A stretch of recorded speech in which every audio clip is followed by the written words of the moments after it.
بسم اللہ الرحمن الرحیم۔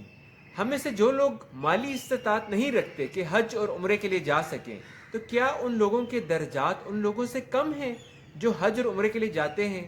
یہی سوال کچھ نادار لوگوں نے نبی اکرم صلی اللہ علیہ وسلم سے پوچھا، جو صحیح بخاری میں درج ہے۔ انہوں نے پوچھا، مفہوم ہے کہ جن کے پاس مال و دولت ہیں وہ تو ہمیشہ رہنے والی جنتوں میں چلے گئے اور ہمارے سے درجات میں بلند ہو گئے۔ حالانکہ جس طرح ہم عبادت کرتے ہیں، نماز پڑھتے ہیں، وہ بھی ہماری طرح پڑھتے ہیں، جس طرح ہم روزے رکھتے ہیں وہ بھی ہماری طرح رکھتے ہیں، لیکن عمرہ اور حج دولت کی وجہ سے اور جہاد اور صدقات وہ اس میں ہم سے آگے نکل گئے۔ تو نبی اکرم صلی اللہ علیہ وسلم نے ان کو کہا کہ کیا میں تمہیں ایسا عمل نہ بتاؤں کہ تم وہ کرنے سے ان کے برابری کے درجات کو پا لو گے، اور تم سے اچھا کوئی نہیں ہوگا ما سوا اس کے کہ جو اس سے پہلے سے یہ عمل کر رہا ہو۔ وہ کیا ہے کہ ہر نماز کے بعد 33 مرتبہ تسبیح سبحان اللہ، تحمید 33 مرتبہ الحمدللہ اور تکبیر 33 مرتبہ اللہ اکبر کہا کرو۔ لیکن اس بات کو پر غور کریں کہ جو ہم نیت کرتے ہیں اللہ تعالیٰ وہ ہماری ضرور اس میں مدد کرتا ہے۔ اللہ سورہ الحج میں حضرت ابراہیم علیہ السلام کو کہتا ہے کہ ان لوگوں کو حج کی طرف بلاؤ، اللہ کے گھر کی طرف بلاؤ۔ کیوں؟ کہ وہ ان ثمرات کو، ان فوائد کو اپنی آنکھوں سے دیکھیں، اور فرماتا ہے اللہ، اس کا مفہوم ہے کہ ان کو بلاؤ کہ وہ دور دراز سے پیدل چل کر آئیں، اور دور دراز کے علاقوں سے ان اونٹنیوں پر چل کر آئیں کہ جو دبلی ہو گئی ہیں۔ یعنی کہ ہم سب کو ایفرٹ پٹ ان کرنی چاہیے اللہ کے گھر کے دیدار کے لیے، اس کی زیارت کے لیے، اس کا حج کرنے کے لیے، اور یہ ہم پر فرض بھی ہے جو استطاعت رکھتے ہیں۔ تو جو نہیں کر سکتا اس کے لیے وہ عمل ہے، لیکن اللہ کو تو ہم دھوکہ نہیں دے سکتے، اور دل کی چاہت ہو، تڑپ ہو تو اللہ ضرور لے کر جاتا ہے۔ اور اس سورہ الحج میں ایک ایسی آیت کا ذکر اللہ نے کیا ہے جس نے مجھے ہلا کر رکھ دیا ہے، مجھے لگا جیسے میری ہی بات ہو رہی ہے۔ کیا فرماتا ہے اللہ کہ کچھ ایسے لوگ ہیں ہم میں سے کہ جو کنارے پر رہ کر عبادت کرتے ہیں، اللہ کی عبادت کرتے ہیں، یعنی ایمان لائے ہیں، اللہ کی عبادت کرنے والے ہیں، لیکن کنارے پر رہ کر۔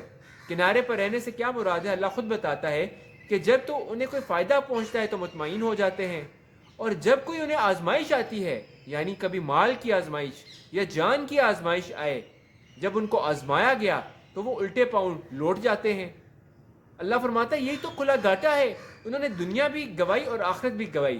ہم ذرا غور کریں کہ جو تو دین ہمیں پسند آتا ہے ہم اس کو لے لیتے ہیں، لیکن جب آزمائش کا مرحلہ آتا ہے، جب جہاد کا ٹیسٹ آتا ہے، جب ظلم کے خلاف آواز اٹھانے کا ٹیسٹ آتا ہے، جب ظالموں کے خلاف اللہ کی حاکمیت قائم کرنے کا موقع آتا ہے کہ آپ نکلیں اور سود کے خلاف، اللہ کے اور اس کے رسول سے جنگ کے خلاف آپ باہر نکلیں اور اللہ کے دین کو قائم کرنے کی محنت کریں، اور ظالم جو لوگوں کے اوپر ظلم کر رہے ہیں، قرآن میں ہی کہا گیا نا، کیوں نہیں نکلتے ان لوگوں کی مدد کے لیے جو پکار رہے ہیں کہ اللہ اپنی جانب سے میرا کوئی مددگار اور حامی پیدا فرما ان مظلوم بچوں کے لیے، عورتوں کے لیے، بوڑھوں کے لیے۔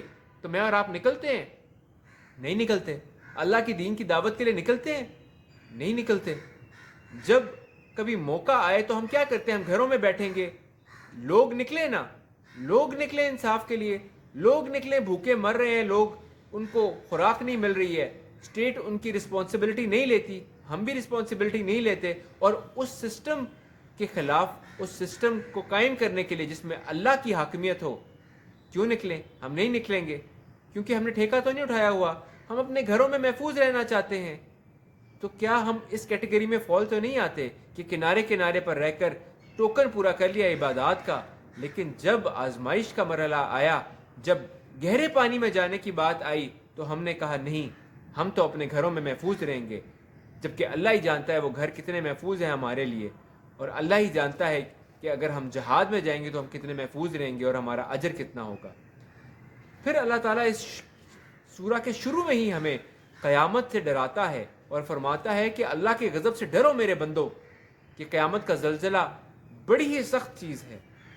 کیا ہوگا کہ ہر ماں اپنے دودھ پلائے ہوئے بچے کو بھول جائے گی، حمل جس نے اٹھایا ہوگا حمل گرا دے گی، اور لوگ ایسے بدحواسی کی حالت میں پھر رہے ہوں گے جیسے نشے میں ہوں، حالانکہ وہ نشے میں نہیں ہوں گے، لیکن اللہ کا عذاب بڑا سخت ہوگا۔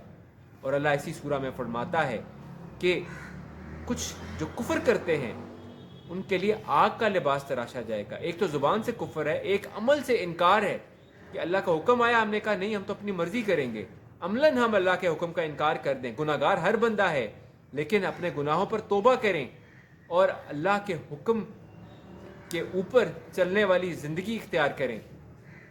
کہ ان لوگوں کے لیے آگ کا لباس ہے اور ہتھوڑے ہیں, اور جو جنتی ہوں گے, جو نیک عمل کرنے والے ہوں گے ایمان لانے کے بعد, ان کے لیے ریشم کا لباس ہے. اور کیا ہوگا کہ ان کے موتیوں اور سونے کے کنگنوں سے اس کو سجایا جائے گا. تو میں اور آپ کس جگہ پر جانا چاہتے ہیں؟ آج فیصلہ کریں. ابھی مہلت ہے. اللہ ہی فرماتا ہے سورہ میں, سورہ الحج میں ہی اللہ فرماتا ہے کچھ لوگوں کو اللہ جلدی اٹھا لیتا ہے, کسی کو بچپنے میں, کسی کو جوانی میں, اور اللہ فرماتا ہے کچھ کو وہ بدترین عمر کی طرف لے جاتا ہے.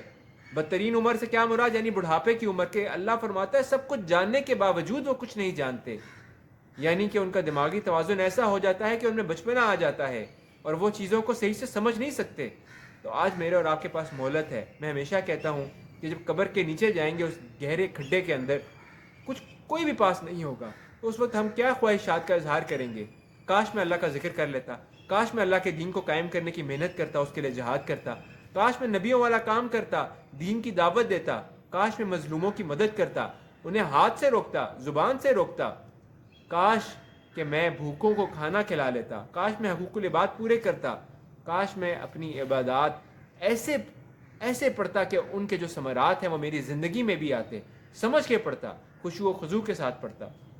تو وہ سب جو ہم اس وقت خواہشات کریں گے, آج ہمارے پاس موقع ہے, مہلت ہے, آج اس کے لیے کوشش کریں, آج اس کے لیے نکلیں, اور آج اللہ کے دین کو قائم کرنے کے لیے جتنی محنت کر سکتے ہیں کریں, اس کو سیکھیں اور اس پر عمل کریں, اس کو اپنی زندگیوں میں لے کر آئیں.